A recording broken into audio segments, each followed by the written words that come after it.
Hello. Hello, hello. All right, so in the chat, I have put the sign-in sheet one more time. If you just came in, if you wouldn't mind taking a minute and clicking that link and signing in for today's session. Today's session is we're going to go over supplemental ELA websites. We actually went over some supplemental math websites this morning, and so this afternoon we're going to take a look at the ELA side of things. The agenda for today, we're going to look at these different items. So we're going to look at some typing.com, some ReadWorks, Epic, News ELA, Semantris, Common Lit. And at the very bottom, we put what are we missing? What's missing from this list? Because I'm going to share this link as well inside of the chat. It is a list of different math websites are on the top, but there's some ELA websites on the bottom that you have edit access to this document. So if you know of any additional websites that are missing from here that we are not going to be covering this morning, take a few minutes and just add yours to the list. There's thousands of websites that are available to each and every one of us, and so there's no way we would be able to cover them all. But it would be nice just to mark down the ones that have been used in the district with a lot of success.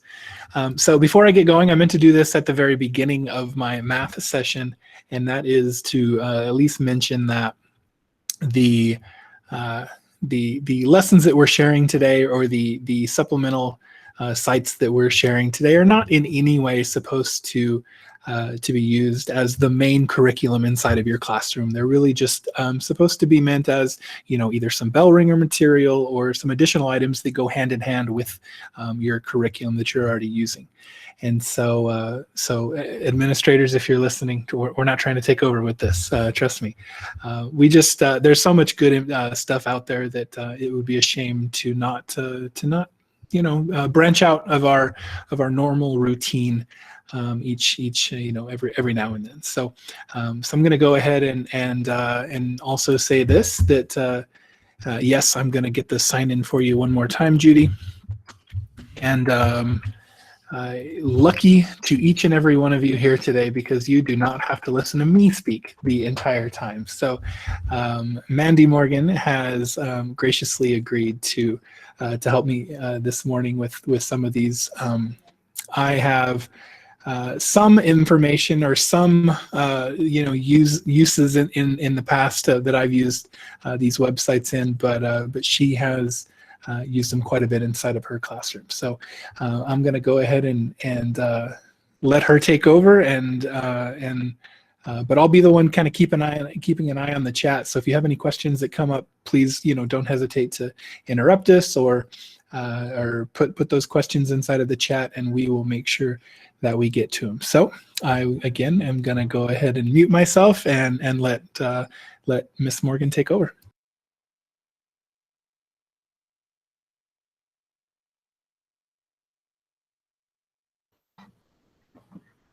Good afternoon. I know Stephen said good morning in this session.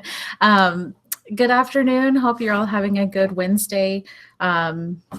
Like Stephen said, I am a fourth grade teacher at Monterey. So in our ability, when we can, to departmentalize, I teach language arts. And so I teach at the elementary level now, but I have also taught at the middle school level for several years. I'm going to try to make sure there is something for all of you to be able to use for your students, as far as making sure that there is a relevance to the grade level for everyone. So we're going to go over some different items here. Let me get this presented.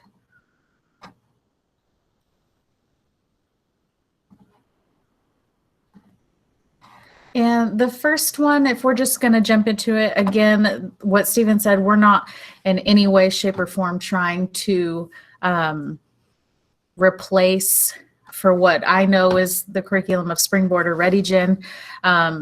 This is really just a way to supplement or give your students extra practice. Sometimes in a bind, this is a good way to give your students a standards-based practice with a sub, when something goes awry with a different opportunity for learning. And so I'm going to try to give you a variety of practice items, give you some of the benefits, show you some of the things that I've grown to use. And unfortunately, with the chaos of virtual teaching, we don't get to all of them. But just to, kind of dip your toe in and see if there's something here that would benefit your kids for the better, even as they learn at home. So the first one that I'm going to go over is typing.com. And so if you notice, I'm just in the main screen. This is one of the hiccups from the very beginning that I've learned with my kids, is they always try to log in as the teacher because I guess they think that green means go, and so they don't even read it. So just training your kids to log in as a student. But I'm going to go ahead and log into my account and just show you a few things. For the most part, except for one of these websites, I always log in with Google. And that's one of the things that I kind of harp on my students to do. Log in with Google. I log in with Google. It just simplifies everything when they're used to doing the same thing, no matter what website they use. And so you notice I don't have any students online right now. My students are iStation testing today, so they're not typing this afternoon. And so in the dashboard here, it has changed quite a bit in the past year or so.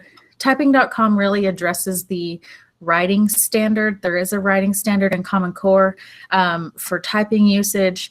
And once you get into the upper grades of elementary and on into middle school, there really is a measurement that you're supposed to be. Students should be able to type this amount of length of a paper. And as we all know, when students take standardized tests, especially state tests, they need to have that typing speed a little bit, so they're not hunting and pecking for keys and trying to make an extended response. So having students practice their typing ahead of time, I know that's one of the things that, if we had all the time in the world to teach handwriting, this is kind of where we are in this world of digital learning, is they need to be able to type, know where keys are, and kind of gain some fluency with that. So I'm in the main dashboard right now. All of these websites, let me say, are going to be free for teachers. There are some upgrades that you can pay for, but I really think the free versions offer a lot for you and your kids. So along the left-hand side, you see I have my school, and I think I'm the only person at my school using typing.com. And if I go into my classes here, you notice that I have my homeroom. So those are my students, and they know how to log in.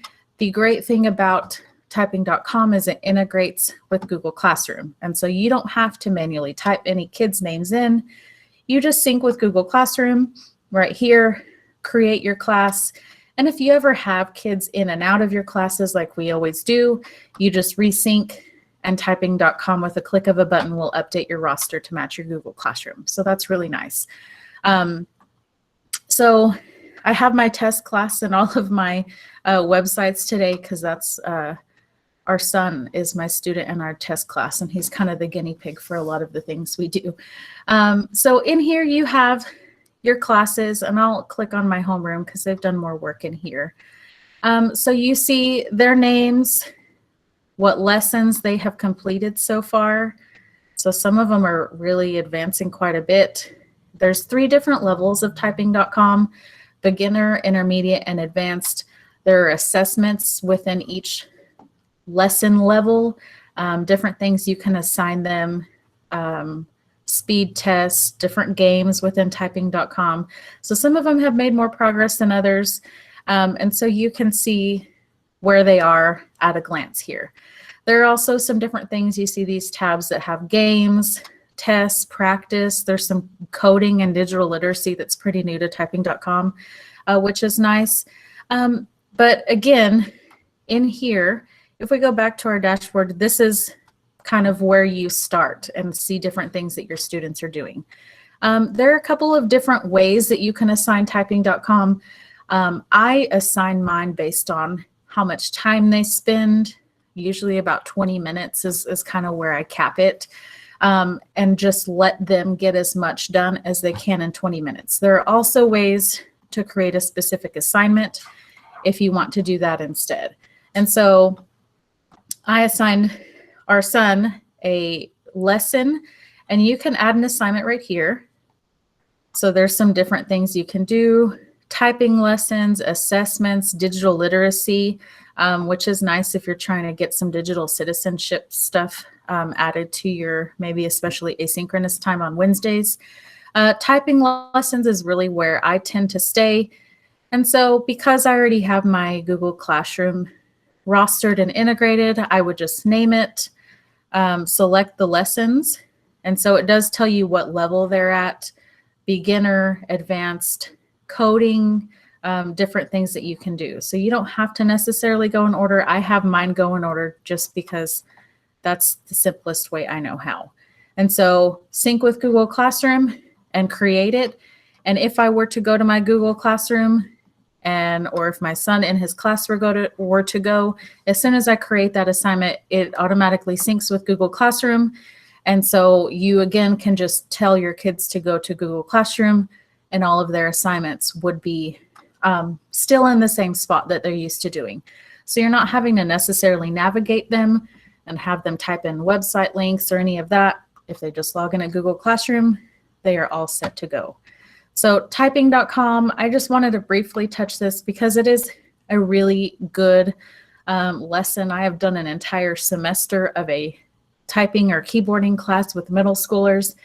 There's plenty of content to fill plenty of time. And so as much or as little as you have time to do, I have my kids do typing lessons on Wednesdays as a part of their asynchronous work.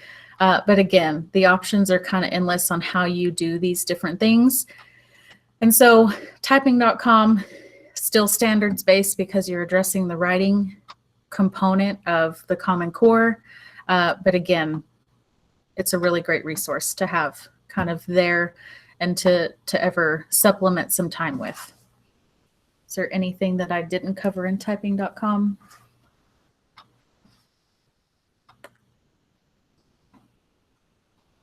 All right. The next website that I was going to show you is ReadWorks. Has anyone used ReadWorks before? You can type it in the chat or unmute yourself if you've used ReadWorks. Anything that you've liked, want to share out? Use it a lot. Good. The main thing, and one of the things that I tend to notice, about ReadWorks is I tend to use it, and a lot of these are kind of reading comprehensions or they're articles or stories, and they kind of look like a standardized test format. This one specifically to me is the best that I have found for nonfiction. And so I'm going to kind of gear those different topics a little bit. Nonfiction with ReadWorks is probably my favorite thing to use. And if you notice here, you can assign articles for kids as young as kindergarten, and it goes up quite a bit. So it's nice to differentiate. You can assign to different groups of kids if they're at different reading levels. You could do small groups with ReadWorks. So I'm already logged in. This is the only website so far that I think there's no option to log in with Google. So you do have to kind of old school create an account and keep up with that username and password. So in ReadWorks, you'll notice again, I have, goes along with ANET really well. Yes. And so I'm going to go into those standards and topics. Thank you for sharing that. Again, completely integrates with Google Classroom beautifully, and even the scoring will carry over into Google Classroom, and that saves you an extra step, especially if you're using that Google Classroom gradebook. So again, you see Cy Morgan is my student in my class. If you have a class or an old class, they just archive as years pass. And so you'll just create a class through Google Classroom, import from Google Classroom. So if I wanted to set up my ELA class. I have different Google Classrooms for each subject area. There's pre-K through 12. So that's an awesome range. My class is in 4th grade, and I can choose to publish the assignments by default into Google Classroom. And so I always choose that because it saves me a step. And so once I import my class, you'll see all of the kiddos that are here. Okay, and so once they are there, they're ready to go. Again, you can just resync them if you have a change in your Google Classroom. You can make small groups to assign different texts to. Lots of cool things that I probably, if there's something that I missed that you know about it, please feel free to share that out. So when you're going to get into ReadWorks, you're going to find content. To me, this left-hand side is the best way to filter things down. I would probably start with the grade level that you're going to choose, anything from kindergarten to 12. Let's say I'm choosing for my 4th grade class. So it automatically takes it down by Lexile, by grade level, tells you the genre, fiction or nonfiction, whether it has question sets. But along the left-hand side, you'll notice that you can choose ebooks, you can paired text. I've done a ton of work with paired text. This is one of the best places to find paired text, and you have to do little to no work to find related articles, and the question sets are done for you, which is awesome. One of the things I like to choose is human voice audio. It just makes the reading a little bit smoother for kids. And so I know last year I had an inclusion class, and this came in super handy as an accommodation to help my kids succeed on these assignments. And so they're still reading at their grade level, but they have that extra little bit of help in meeting their IEP needs too. And so again, full question sets, anything to help. If there's vocabulary, this is very thorough with vocabulary. So if I want to make sure that I'm choosing a social studies, then I can even narrow it down further and find text. So it does really narrow down the ideas of text that you can do. So I know I've done Meet a Soldier before with my class last year. And so once your student opens or you assign this, you open it, you see that you are okay with this text, then you're going to assign it. There's the audio for your students there. And so once I assign it, I can choose whether the audio is there or not. And I can assign it to a group if I only want a group of kids on IEPs to have the audio. If I have a higher group of kids that I want to challenge to read on themselves to gain some fluency, you have those options.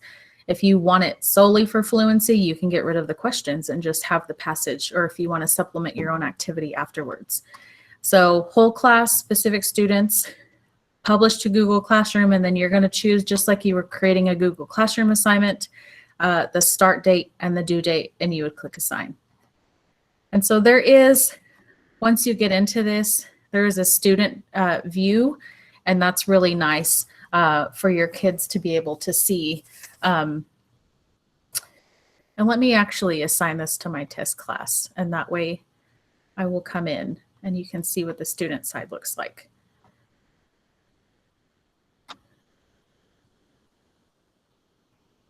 So once it's assigned, it'll take a minute. It's kind of like a Google Classroom. And it's not there this time. So there is a way for you to see what it would look like for a student. They have the text, they have the audio, and then they have some ways to see the questions, to split the screens, and that's really helpful for them to be able to do. And so I can always check past assignments, see how kids are doing. And let me actually go into this test class because I had Cy do an assignment earlier. So once your student does this assignment, you'll see how many of them have submitted it. You have the option to change the due date, to delete it. You saw what options you gave them if you need to refresh your memory. So once you click on this and you The nice thing is that the multiple choice is already graded for you. And so you see, you can reassign that if they had a low score. All you're going to do is grade the written responses. And so I just put answer here for my own saving of time. But again, if you're going to be in charge of that scoring. And so is it correct or do they get partial credit? And so that will calculate into their overall score.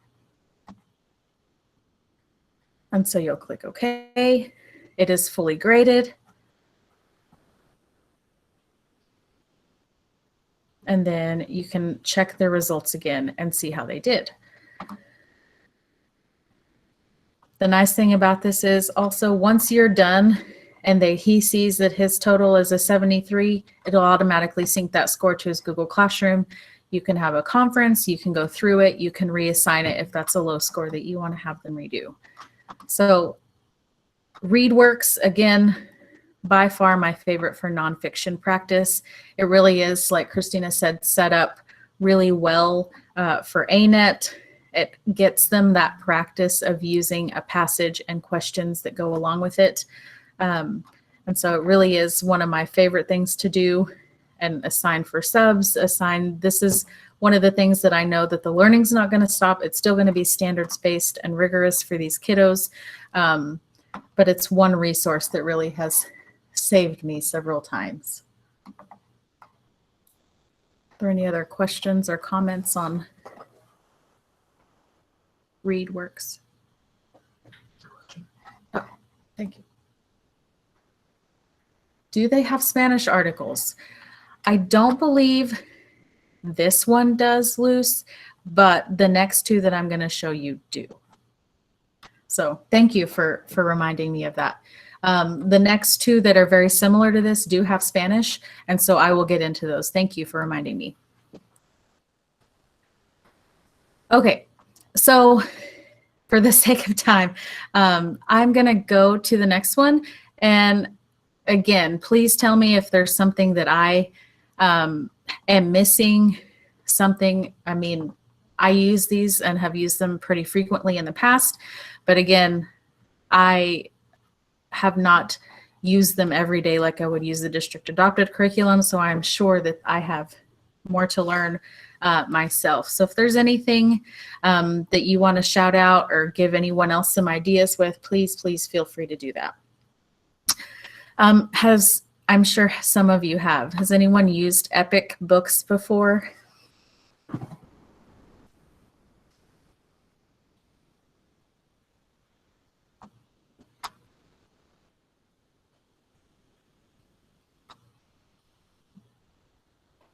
Yes, thank you, Alondra. Okay, so Epic Books, one thing to remember, it's basically an online ebook library. And I know that there are some offered by the district. I haven't had too much time to delve into those, but this one is by far my favorite. And so one thing to note on Epic Books is that you don't necessarily, it doesn't integrate with Google Classroom, but you can roster your kids in. And so if you make an assignment, they won't see it on their Google Classroom, but again, you can just make the assignment with the link. And in essence, like this class code, this is how students would log in. And there's login instructions you could post on your smartboard. You could take a screenshot and post it in the Google assignment as an image, send that out on Dojo so parents know how to help their kids get logged in. By the end of last year, my kids always had their class code memorized. And so when I said get on Epic and do their assignment, they knew where to go and what to do. And so once you get your class started, there are a couple of settings that you might want to look at. You can modify the grade level here on this side once you get logged in. The reading level system, there are different ones. Lexile is the other one that I tend to know. There are other options, but because kids are mostly familiar with AR in the past few years, that's the way I left it. There are learning videos on Epic. And so that kind of comes with a disclaimer. it's kind of like how to make slime and do all of these things. So it's not necessary. I mean, it's kid friendly, but I think the term learning videos is used kind of loosely. So it's up to your discretion. I always turned learning videos off until my class finished their assignments, and then I turned them on if they had that extra time. Because otherwise they kind of try to sneak the videos while they're reading. So just one thing to keep in mind. So as I go, I have my one kiddo in my class here.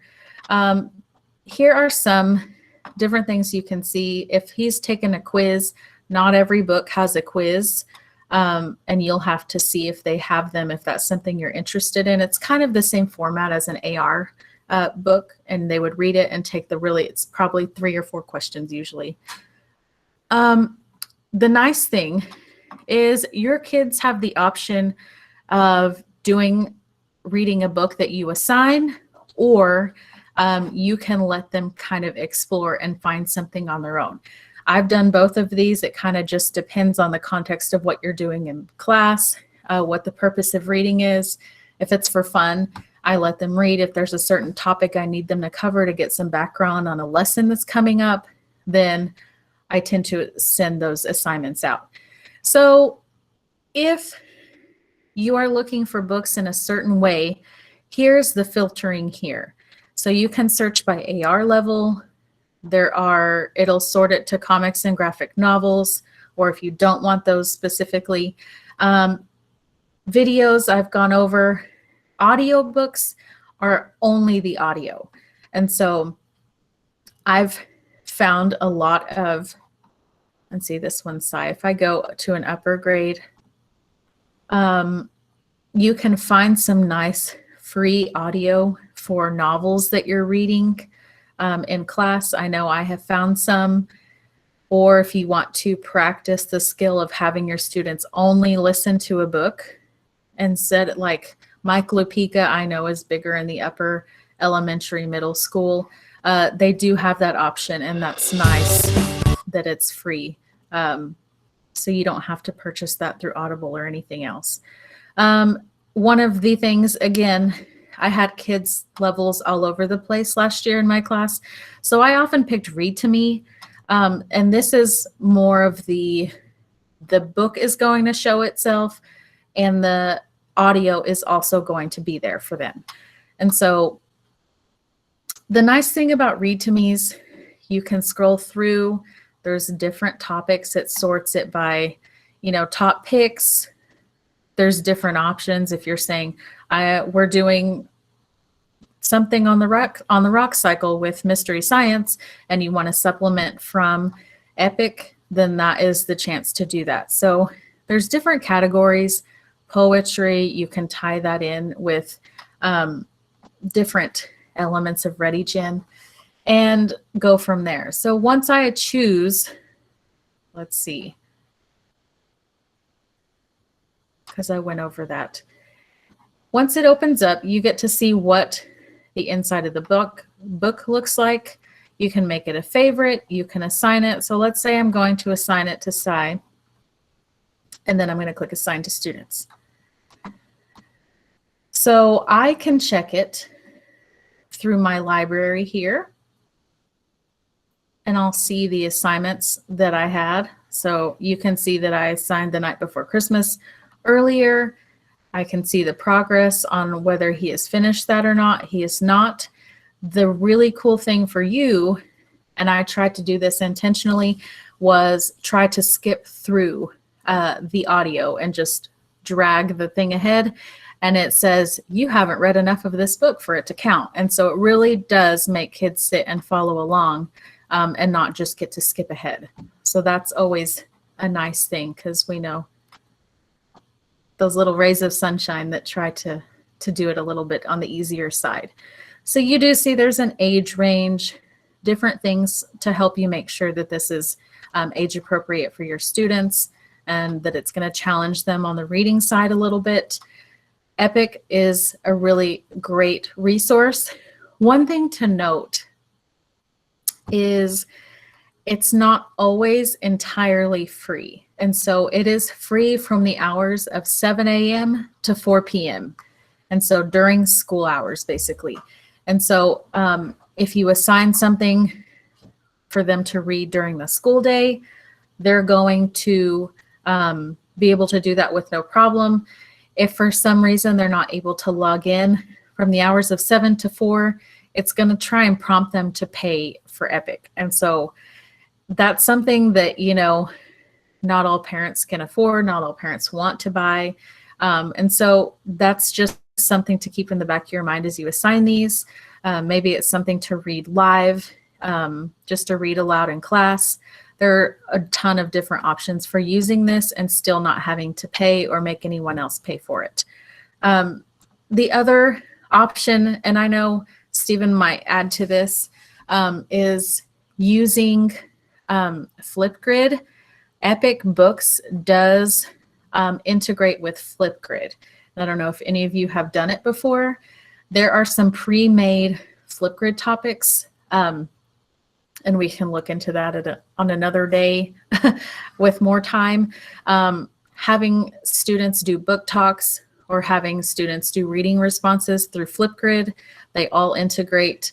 You can tie your Epic book into your Flipgrid topic and tie that into Google Classroom, and it's going to lead your kids exactly where they need to go and what they need to do. And of course, that's going to come with some modeling and some explanation, which I know is it's a ton tougher when they're not sitting in front of you with the computer. And so there's only so far we can take them before we just have to hope that they understand. And Luce, I do believe that there are Spanish books on this one, so that's a nice option. So it does say Monday through Friday, 7 to 4. They can log in anywhere. After that, I think, well, it does say it's free right now, and I knew it was free in the spring. Epic had done that to help out parents schooling at home. So we might try Epic free if that's something that is interesting for your students. But again, even finding novels to read aloud, if you want to give them that incentive to watch videos. I know I'd used that a few times. So please take some time, create an account, log in with Google and explore, sync your class, assign them a quick little reading and see what they think about it. Because I think that one is a really useful tool. And not all of our, I mean, the library, the public library is going from open to closed. It's kind of hard to keep up with that. Not all school libraries are offering checkouts right now. This is a way to keep our kiddos reading in the midst of the chaos that they're going through. So Epic Books, for sure. Check that one out. Are there any other questions on Epic? Or has anyone used it and can speak to what they've used it for or how they've used it?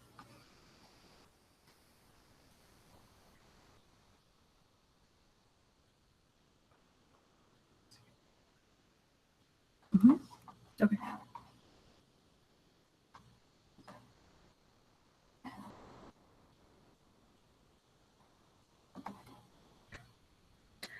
All right. Well, we'll just keep moving right along then.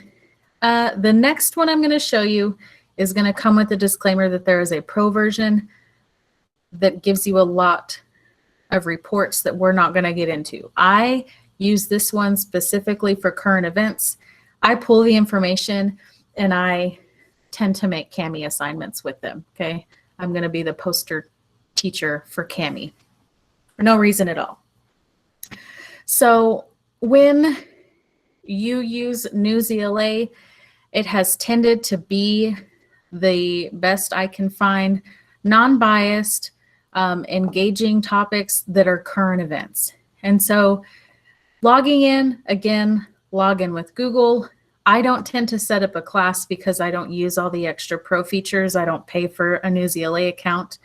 But just searching, I'm going to give you a few tips and tricks and what I do using News ELA. And so just going through, you can browse by subject area. And Luz, here's your favorite one, right? En Espanol. So the language articles are there. I haven't looked at them enough to honestly know if every single one is there in Spanish, but that gives anyone who has an ELL student who has Spanish, monolingual Spanish speakers at home, that option to still challenge their reading and their ability to comprehend, but still in a way that is going to help them succeed. So if you look just on the main dashboard of News ELA, you see that there are different news articles, and you'll just click see more if you wanted to. Featured articles are usually the most recent ones that they tend to set up. And so you'll notice that some of these are text sets, so they're over a common theme, and different popular ones. These are the ones that I tend to go to just because they're really engaging for kids. If a kid sees an Among Us picture, they tend to not care what it's about, and they're going to try to read it just because that's relevant to their life right now. Every kid ever is wanting to play Among Us, and my kid's on that list too. So good news, okay, joyful things. I would probably pick this one, to be honest, just because if your students watch TikTok, they are going to know the video, but they might not know the story. And so that's a way to help engage them with a current event. Once I click on this article, I'm going to see a few things. If you are wanting to do this live, if you have a section of class where you keep up with current events, that would be a great idea. There's a present button, and it kind of gets rid of all the extra stuff. So if I click present, you notice all the extra articles, all the extra searches go away, and all my students are going to see is just this article. So that's a nice thing for showing kids the article, like on a smartboard or presenting it through a Google Meet. So if I come out of this, you notice all of that stuff comes back. Read Aloud is one of the nice components of News ELA. So you can show your students that. Again, it's a nice accommodation for students on IEPs, but anytime students need to hear someone reading fluently, that's always a nice thing for them to be able to have. So clicking the Read Aloud, there's a caption. My favorite thing of all time with News ELA is the ability to differentiate your learning. And so you can click right here. And so you notice right now this article is at the lowest Lexile level that they have available. And so if you scroll down here, it says text level. And so this one is upper elementary, middle school based on content, but you can see that it's roundabout at a third grade reading level. And so anyone third grade or higher, or if you have some advanced lower kids that you think you could push them a little bit with this, is nice. But if you want to make this more age appropriate content wise, vocabulary wise, for let's say an 8th grader or a 6th grader on this one, I can go up one more. Then you notice the headline sometimes changes, sometimes it doesn't, but then you notice that the content of the article has some more advanced vocabulary. It tends to get a little bit longer. And so you can adjust that Lexile level, or you can download different versions of this. And that's one way to differentiate without your students knowing that. So they're all reading the same article, but it's at a level that will help them succeed. And if you're an elementary teacher, you can find relevance. If you're a high school teacher, you can do the same thing with the same article. So that's a really cool idea. There are some activities with this, and you can assign it to kids. Unfortunately, without the pro version, you can't really see the reports. And so here is what I tend to do. So there is a little multiple choice quiz that goes along with it. It's usually 4 questions, and there is a writing prompt. One of the new things that News ELA has done, this one says choose a process or event, describe it using a short narrative, If you don't like that, if you're focusing on a different standard, if you're wanting to do characterization, if you're wanting to do point of view, if you're wanting to have them write about the central idea, you can now get rid of this, change it, and save it to whatever you want. And that wasn't there in previous months, so that is a nice addition. You can modify the activity, or if you just want to use the article and add that in to a Google Classroom assignment. This is how I do them because I don't have the pro version. I don't tend to need those reports. I use these to have my students practice extended response writing. And so I always click print. I usually do the article and quiz. If the answers, if you feel like you need those, you can always come back and find them. And once this loads, then this turns into a PDF. And so again, we know I would always turn this into a Kami assignment. So you can open it with Kami, assign it through Google Classroom, and you have the option there for them to just mark the text. You can make a Google form and just copy and paste those questions and answers. But that's a very quick way. And again, if you open it with Kami, you can add a page at the bottom, make a writing prompt for them to answer. And that's a really quick way to still utilize the content of News ELA, but not have to go through the pro version. And so again, Luce, let me see. They do have Spanish articles, and that made me so happy today.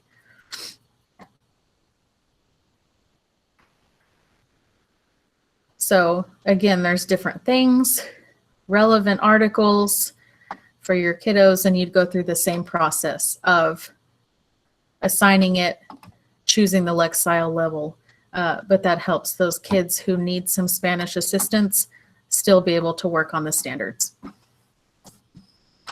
Anything else on News ELA? Has anyone used it before? Like it, love it, don't like it? They're quiet. Talk them to sleep. I think it's really great, but the paid access does mess you up. And if you do link your Google Classroom to it, it tries to make it. There's not a way to really work around the paid stuff. So Yeah. like how do you do it? So like I linked to Google Classroom and then assigned something and didn't know that you had to pay for it. So there was a whole bunch of student stuff that I was just like, oh, you said you turned it in? Sure you did. 100. It was a freebie. So I would suggest if anybody does use it, don't link a Google Classroom to it. Just I agree. There was a teacher I taught with in 6th grade, and she said it really doesn't tell you that you have to pay for it until you've assigned it and you're trying to see how they did on the assignment until it tells you you can't unlock this until you pay for it. So that's yeah, that is kind of a hiccup in it, and that's why I kind of tend to download the PDF, get all the resources I need, but not tie it to anything. But it is a really great news website for kids. I'm trying to keep an eye on my time. The next one I'm going to share is Supplemental. And so this is, and if Stephen has anything to add to this, this is an AI artificial intelligence game. And I had 6th graders use it. I have not done it with 4th graders because it was really challenging for an AP 6th grade class. And so this really is geared toward secondary kids. This is a great word association game. So I'm going to open the blocks section and try to cover this fairly quickly. And this is a word association game, kind of like Tetris. So they kind of allude to that in the name, Supplemental. And so it's really word association, it's vocabulary, it's teaching kids to type words or think of connections between words that they normally don't. So it says type something related to one of the words as long, it doesn't have to be a one-word clue. And so just because I saw teacher there, I'm going to type school.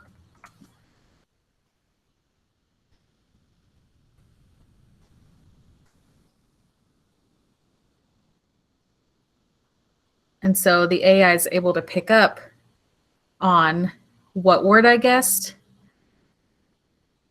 it'll be removed and turned into points, very similar to a line in Tetris.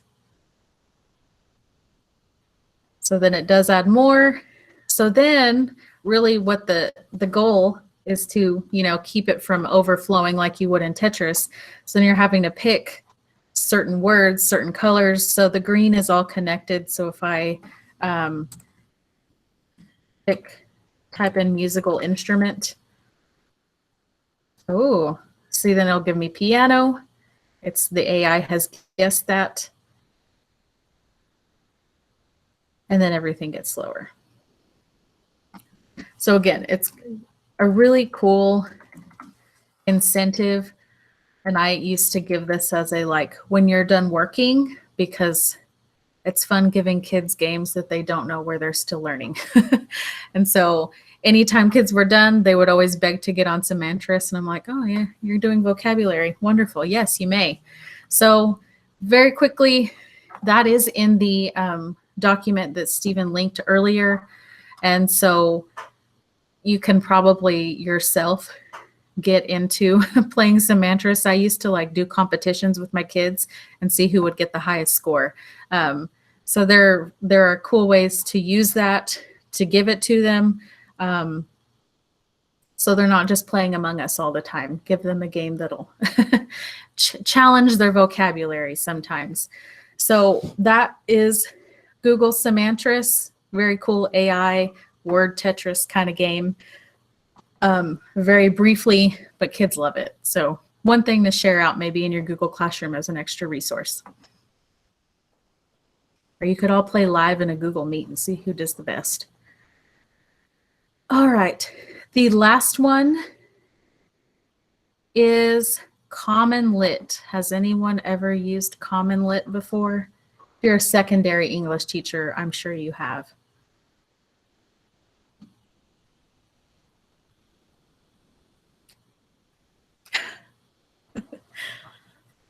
Everyone's cold and ready to sleep. So Common Lit is, to me, I think, third grade and higher for Common Lit. And so I tried to find some things that the littles could use, because we have a couple of littles in our house. But once you log into Common Lit, again, super nice, compatible with Google Classroom. You can integrate your class. You can roster your classes. The scoring converts to your Google Classroom gradebook and saves you some steps. And like I said, ReadWorks, nonfiction. News ELA is very like current events. Common Lit, very much more literature. And so once you log in, I'm going to briefly cover a couple of things for the sake of time. And then I'm going to show you where you can get a more in-depth tutorial probably than I can cover in 10 minutes. But once you get into Common Lit, this is your dashboard. And you just see a few things. Common Lit Digital Pro, everything is free with Common Lit, so you don't have to worry about like only using some features. It is free for teachers. And so that is the greatest thing. So when you come in to browse the library, you're going to browse all content, and very similar to ReadWorks, you're going to see the left-hand side is the way you filter your search. And so you notice that there are text. You can search it by theme. This is one of my favorite things, and I will hopefully have some time to look into it. They will give you supplemental text to go with novels that you read in class. And so I know I had used it for quite a few of those things. And so like when my class read The Outsiders, they will take The Outsiders and they will give you poetry, short stories, things to tie in with that novel study. And it was great. There are also text sets tied to a common theme. Luce, this one's for you. There is Spanish content in Common Lit. And anyone else who's a bilingual teacher, I'm not trying to single out Luce, but I know she had asked. So there is Spanish content in Common Lit as well. So again, you can search it, narrow it down by what kind of text you're searching for. 3rd through 12th, and 3rd to me is pushing it just a little bit, upper elementary through secondary. And so I have a 4th grade class, so I would pick 4th grade. We're going to start there. Then you have some different opportunities to narrow it down even further. So my class just finished doing biographies. So if I choose a biography, it automatically, now I only have 2 to choose from. And so I will go to the next one just to let you see. You can go by theme, which is nice because kids tend to have a hard time learning to identify theme. Literary devices, awesome ways to sort it out. Figurative language is always a big one for me, but there are some pretty advanced literary devices in here for you to search through too. Standards, the best. So informational text and literature. So if your kids are struggling with a certain thing, I noticed as I was grading earlier this morning that my kids were struggling with theme. They could not identify the theme to save their lives. They were just telling me what the story was about. So if I want to go into theme, then that will help me. And there are questions within the text or within the assessment that are specifically related to theme. Languages, here's where you switch it loose along the side, English and Spanish. And so this one, there are no texts in Spanish related to theme, but if you got rid of all the other filters and then searched by Spanish, I'm sure there are some good options. And so act your age. I feel like that's a theme common to a lot of people, right? Once I go into the text itself, there are a couple things that I can do. There is a Google Translate though loose. That might be something to look into. There are some annotation tools for your students to use. You can guide their annotations if they're only annotating vocabulary, if they're annotating questions they have. There's a read aloud option, again, really great intervention or accommodation that you can make.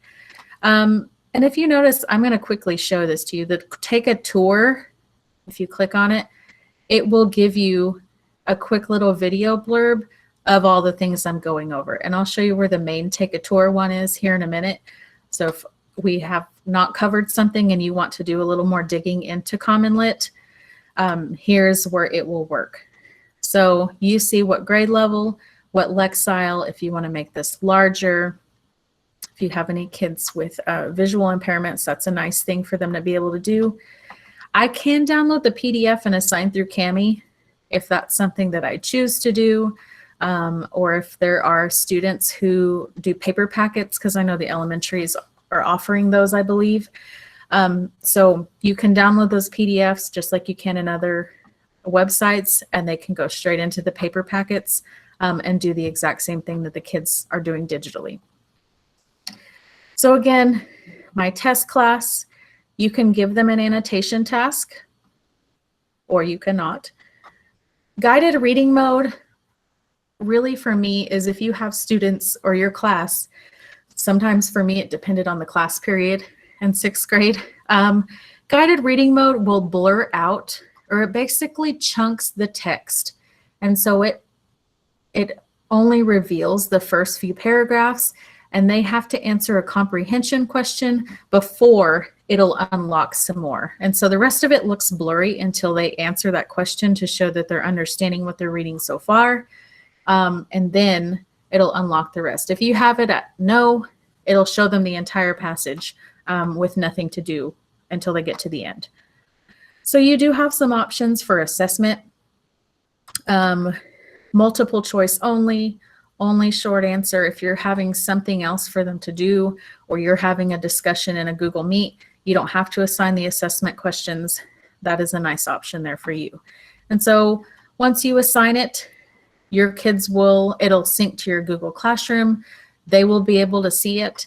And so that's a nice thing. You can lead them to Google Classroom on pretty much all of these websites because they integrate so well. And so all they're going to have to do is log in and look. So really quickly, a last couple of things with Common Lit. There are some other paired texts that you could add to if they do really well.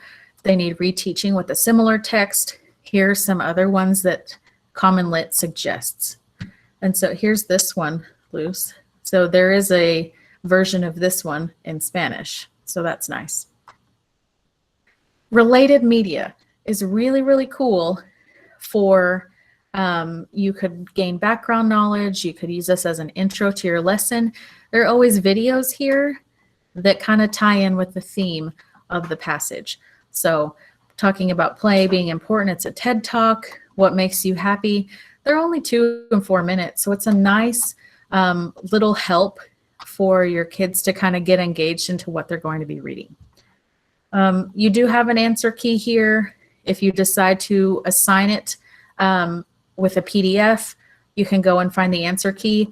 If you assign it digitally, the only thing you have to manually grade is the written responses. And then this is a cool thing, parent guide.